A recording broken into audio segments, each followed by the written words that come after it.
or your particular geographical location, the entire M&E ecosystem is indeed going global. And that's just very, very obvious, as some of the panelists have talked about earlier today.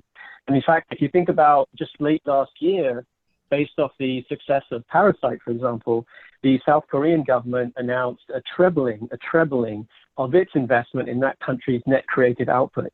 So what that means really is the Korean industry is going to get very, very serious about their creative exports, and you're going to see a lot more Korean content coming across our screens. And in fact, if you look at the United Kingdom exports 2.5 times more content than it imports, right? So a lot of British content out there. And in fact, that's about 1.5 billion pounds worth of aggregate license fee revenue. So that's a lot of content. And if you actually look at it, a third of that comes to the United States.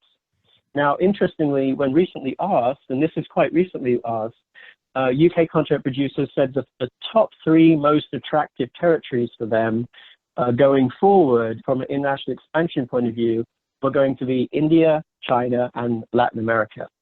And Latin America in particular is really interesting because right now that's just 3% of the overall pie. So bottom line, lots of opportunities and lots for us to talk about with the panel. So let me bring in the panel now. Lisa, I'd like to start with you. Vision Films is obviously an independent distributor, and you, like everyone else, you're looking at a very complex international marketplace. There's lots of choice of territories. There's lots of business models that are working, in close adjacency to one another. So as you think about Vision Films' new release titles, you think about your library titles, how do you go about establishing the right framing international expansion strategy for Vision Films? Hi, thanks, Davinder. It's nice to meet you. I haven't seen your face. We just spoke on the phone. So to set the stage, I think we have 3 different types of models. We have the studios who make their own films and who are releasing, they have a global strategy. They are releasing globally all at once. They're creating their own language versions. They're controlling their distribution in each country and have a lot of local offices in each country.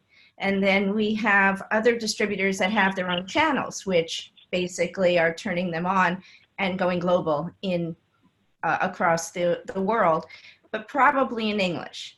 And then you have us who are used to selling our new releases to individual distributors in each territory. So, so English world would be easier for us than foreign language territories because we don't have the language versions yet. So on our brand new releases, we're releasing domestically on TVOD first, and then SVOD, and then AVOD or TV in there wherever it fits. And we're going through, or starting, I'm going to say we kind of skipped the theatrical at the moment, but a semi-theatrical or at least a limited theatrical release is something we would do as well. So now, so for our new releases, it's really difficult for us to release globally.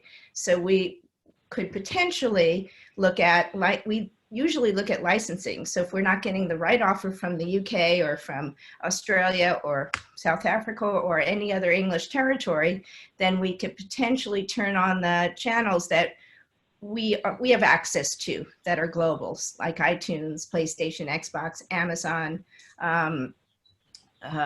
Vimeo, PlayStation, Xbox. So we have channels that we have access to, but we don't really have access to the local distributors in each territory unless we set up a distribution business there and get to know each one and prove to them that we have enough of a supply to become a direct supplier. So then I think then for a global strategy, we're looking at our library because we've most likely already licensed them around the world. And now this comes the tricky part because not only do we have to learn from people, especially like Spherex, which is your company, about ratings, we have to learn, we have to collect back our masters, we have to make sure that they're in sync. If the master was created in another country in another frame rate to our masters, we have to prepare them, we have to localize the description, we have to get a lot ready before we even think of letting the platforms that we have access to know that we have assets ready for their for foreign language territories. So that's a huge job and it's a huge expense, but this is something that little by little, and especially now that we're starting to delve into and conquer. That's wonderful. Thank you, Lisa. So just to kind of bring forward, and I'll seek Jeff's perspective here as well. So Jeff, Lisa alluded to us the idea that number one, she and other independent content distributors obviously want to participate across the full life cycle, number one. Number two, want to be mindful and obviously make smart business decisions about seeking local co-partnerships and things of that nature. But ultimately, at the end of the day, there's a lot of decisions that need to be made fairly quickly about partnerships and, leaning forward into the right territories, the right markets. So Jeff, Premier is obviously a digital supply chain enabler. You're involved in conversations with clients that seek to expand their footprint globally. So same premise, from a planning point of view, what kind of conversations have you been involved with recently, and what are some of their challenges and priorities that your clients are looking to you to solve? Yeah, so it's both, we are primarily a servicing entity getting content from point A to point B around the world, but there's a ton of minutia and aspects to that with the strategy portion. First off is, based on, and I speak both for TV and film, but, right now television is kind of being streamed massively. So I think the most important thing first is obviously, and my colleague Jake will speak a little bit more later about windowing, on the rights retention, making sure that it's not just international rights that you retained, but really all aspects of OTT, AVOD, TVOD, SVOD. So in some cases, it might be better to go to a friendly territory. It doesn't, whether it's a co-pro or you're pitching directly to a broadcaster or bringing it on TVOD so you retain the rights. I think the second and third most important things, and they can be tied together, are search and discovery and metadata and artwork. And that's something we specialize in, obviously, and something that we strategize with our clients all the time. I mean, there's so much content out there, so many different platforms. Well, how do you make sure that you're getting viewership? Because it's one thing to be online, and it's another thing to get eyeballs and get revenue. Sure, if you make an SVOD play, you can get a license fee and they can take as many territories as they want. But if you're looking at it from a transactional perspective or even an AVOD perspective, you're not guaranteed anything. So we really want to stress to clients, make sure that your metadata is highlighting keywords that anybody that's doing search and discovery, it's going to pop up, whether it's a brand name, whether it's something, based on the type of content. If you look at the kind of worldwide content that does well, children's content and anime do very well. Even in the dubbing world, which is also, that's what I was going to get to, the localization versus CC. And, evergreen reality is something that does well and can work with CC and not have to be dubbed. And then serialized dramas, but only if they're self-contained, can work worldwide. We were talking about some shows that work well if they're dubbed versus CC, and a lot of content viewers these days, they don't want the dubbed versions. They do in the animation, etc. So it's important to set those things up. We've got a couple clients in the animation and the anime world that do multi-language assets and multi-territory deliveries, so what we handle, and it's all different metadata, all different artwork, appealing to whatever territory is necessary. So I think those are the most important things. Yeah, absolutely. And actually, Jeff, what you've basically laid out is when one expands internationally, you essentially need a full toolkit, right? You need a full set of processes, systems, tools, and everything. And Richard, turning to you now, that's actually a good lead-in. Starz, obviously, you come from a very well-recognized, established organization. Lots of experience already in the international space. Obviously, a lot of success with the D2C platform. Now, as you think about the institutional knowledge that you have within your organization, if you think about your domestic processes, tool sets, things that have served you well serving the domestic business, how much of that needed to be sort of recalibrated, improved, enhanced, perhaps even overhauled for you to really meet the business demands that were placed on you as you guys sought that expansion that is well underway right now? That's a great point. And I think we were and are a very established domestic distribution team, and I think when we expanded internationally, it was a pretty ambitious endeavor. I mean, in the last 12 to 18 months now, we're in 40 countries and we're distributing in 8 languages, and we ramped up really quickly. I think we had to find ways to manage the initial launches. You know, our initial servicing was supported by Premier Digital in coordination with the Lionsgate servicing team. That allowed us to get up and running on some of those initial international channels while we looked at our internal domestic kind of supply chain tool sets and expanded those to support an international and component distribution system. So I think partnerships allowed us to get up and running early and leveraging, you know, talented teams outside of Starz to support us, while at the same time we could take and modify our current infrastructure to kind of expand with and scale up to manage the international side. Absolutely, yes, thank you. Lise, I'd like to come back to you now, please. So again, want to focus on the fact that of the independent distributor community. So the question here is around programming taste. Now, obviously, you know, you think carefully about the titles that you select and want to distribute globally. Maybe we can just focus on some of the new release titles. So from a programming taste perspective and making sure those titles fit to local cultural needs or preferences, maybe it ties into the advertising, the marketing, the promotions, the co-partnerships that you do in these local territories. Help us understand some of your thought processes. And I know, for example, you've got one of your wonderful titles just released, More Beautiful for Having Been Broken, for example. Wonderful title, great story. Using that or maybe some other examples, how do you best position your content so the programming really fits the needs around the world? Okay, in this case, for this film, the director has such a huge fan base globally. So we put it out in English, though, around the world, and everybody is, we did an event, which is interesting. Instead of a cast and crew screening to get publicity, we did a closed circuit event so she can invite all of her fans to watch it, start giving us reviews. So the promotion is all through social media. But what I'm thinking of in the fact of our new releases internationally, we've recently started to launch in Latin America first, because we had the most Spanish language masters available to us.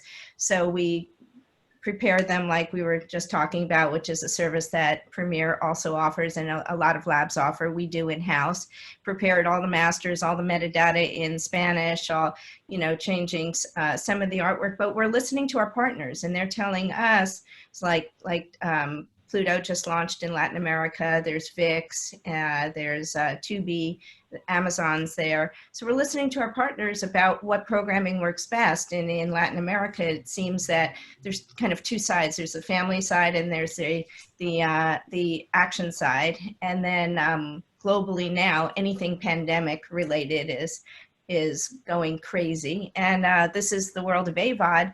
And so we've put, so this is the first launch for us outside of English world that we're doing in a foreign language country.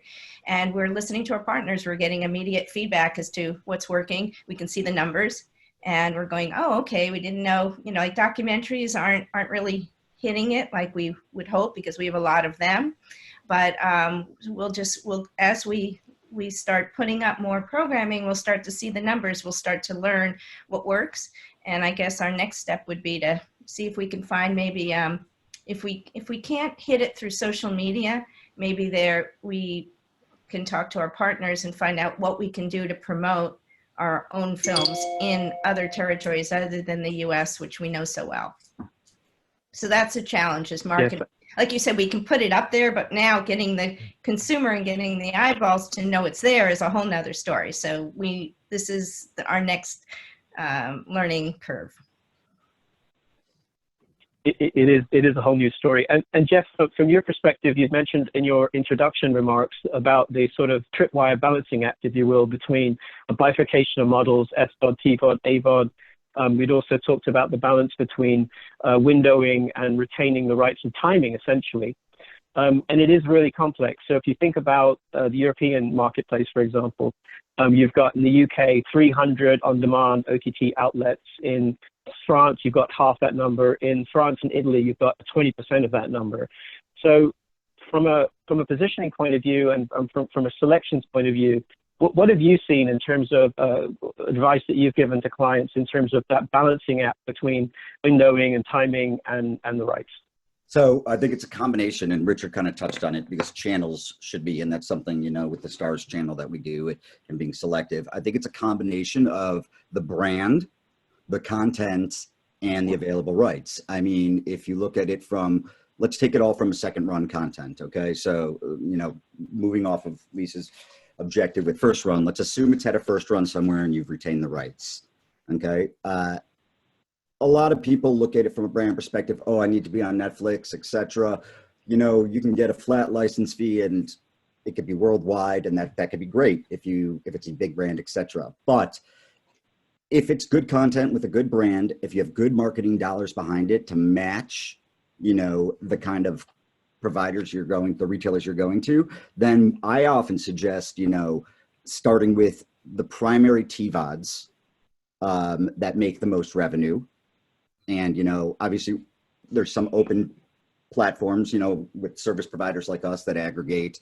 We go to Apple and Amazon and Google primarily, which have stores worldwide, and and window it out to provide a section for AVOD where you're marketing per territory, and then making sure that you could still carve out an SVOD window or even a second or third or fourth window with all these different platforms. But we all need to be conscious that there's so many platforms that are popping up that if you bifurcate it too much in each territory, then, and the splits are different, for example, then you might have viewers going to a transactional platform that pays less than an Apple or an Amazon or a Google or a Fandango or etc.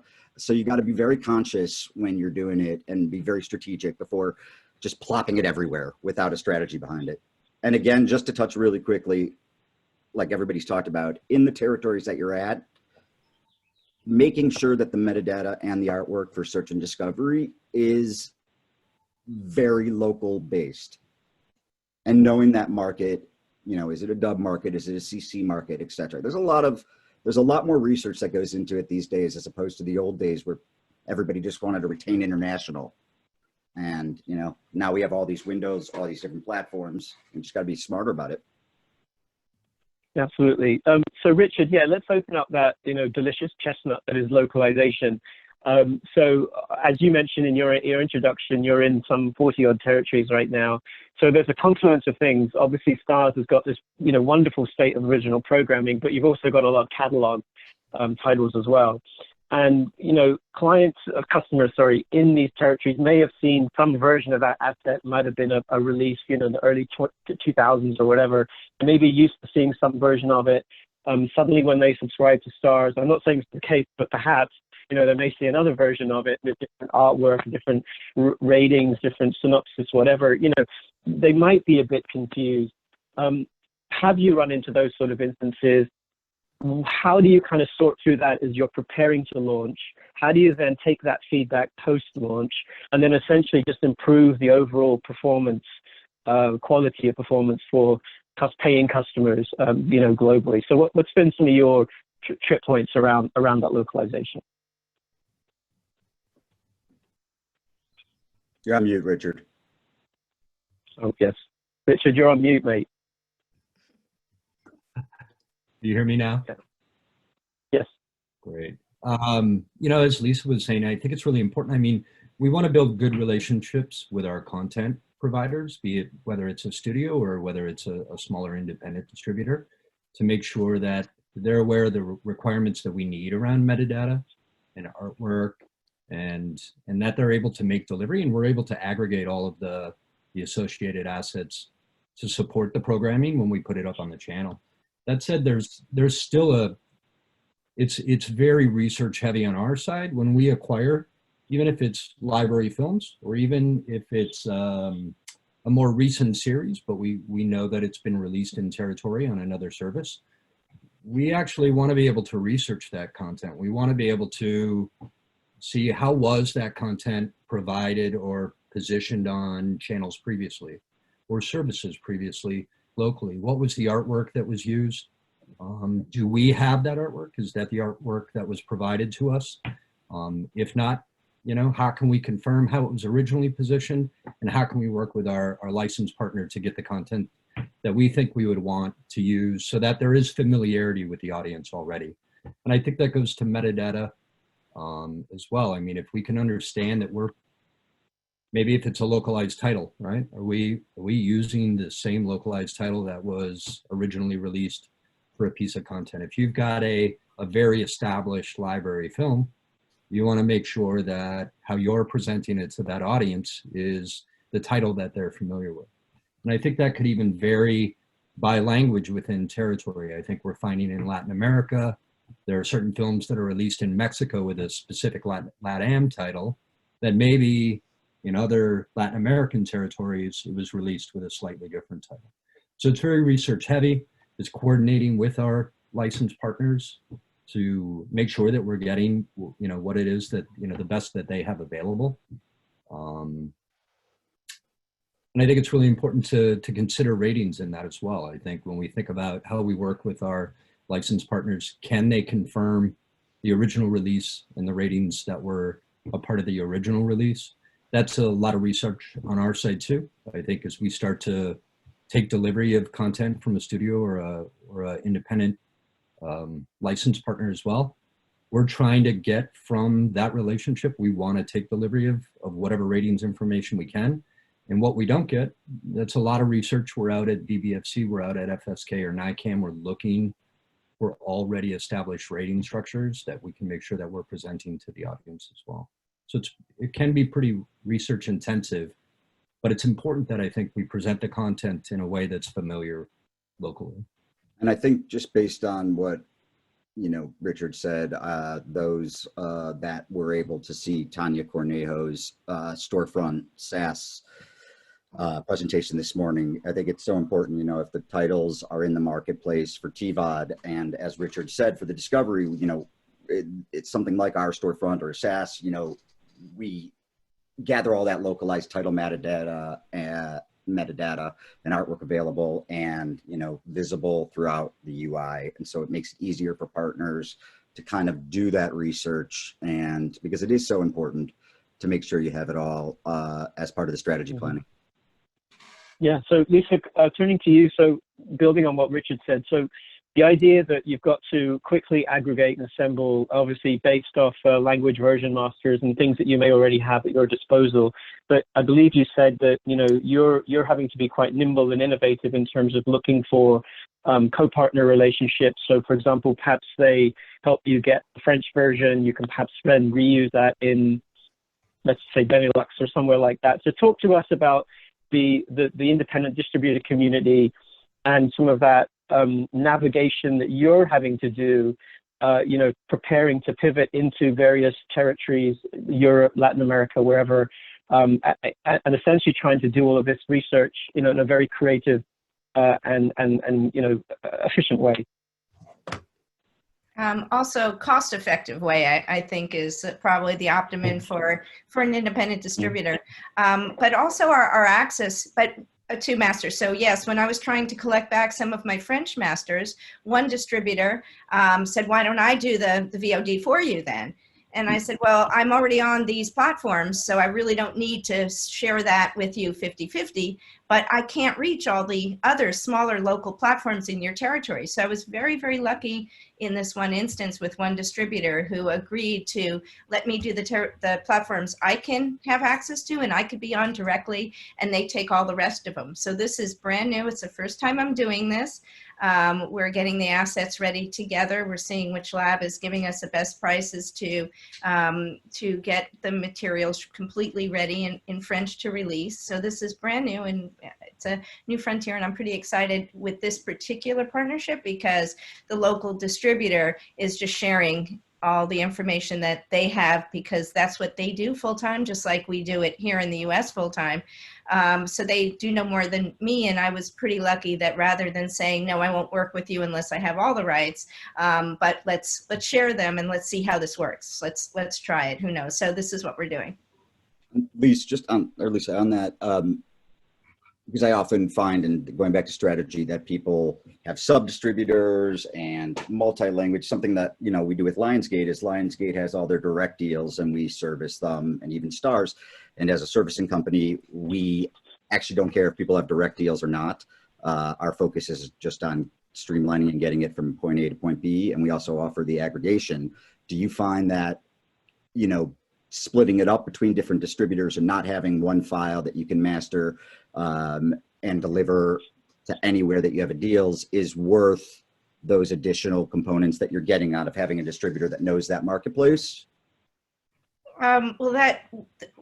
So in this case, it's just myself and one other distributor. So it's just two of us. Okay. So in a sense, I'm getting to learn so much through this distributor who was so kind to offer this, instead of saying, yeah, it's easier for me to just give them all the elements that we have, let them marry tracks and sync them up and make sure they're in the right formats and transcode and deliver to all the platforms. That would have been the easiest way. And then I just sit back and get my quarterly reports. But in this case, he's agreed to be a true partner, meaning I keep the platforms that I'm on and he does all the rest. So he gave me a full list, which is about 20 different platforms in France that I never even heard of.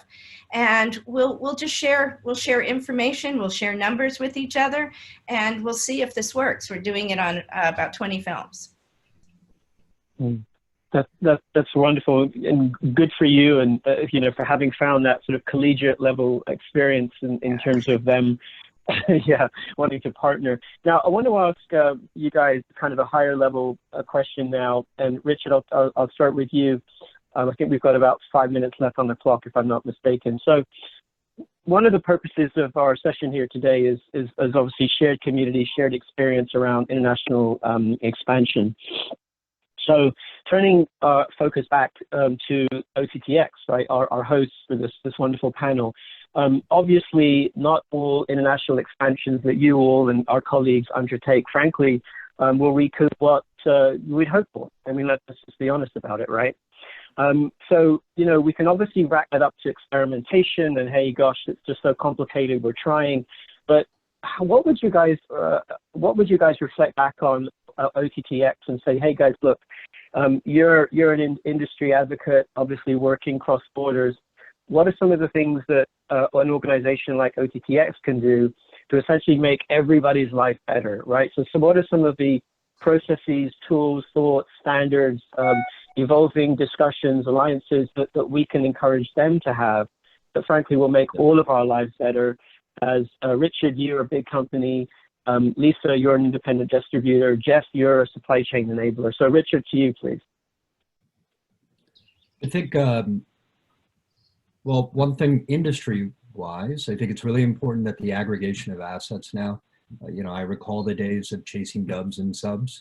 I think chasing dubs, subs, art, metadata, understanding and being able to aggregate your own ratings information to be able to distribute that it's that level of detail now that's so important. And to be able to bring all that back in addition to just some audio and some title or some text titles is really important. And I think from the OTT.X perspective, anything we can do to continue to streamline standards around metadata, I think, you know, right now we're working with a lot of different schemas. We're bringing in what we can in a lot of different templates to aggregate this metadata. I think, you know, we're making some initial efforts to get to an MEC metadata spec from the studio side.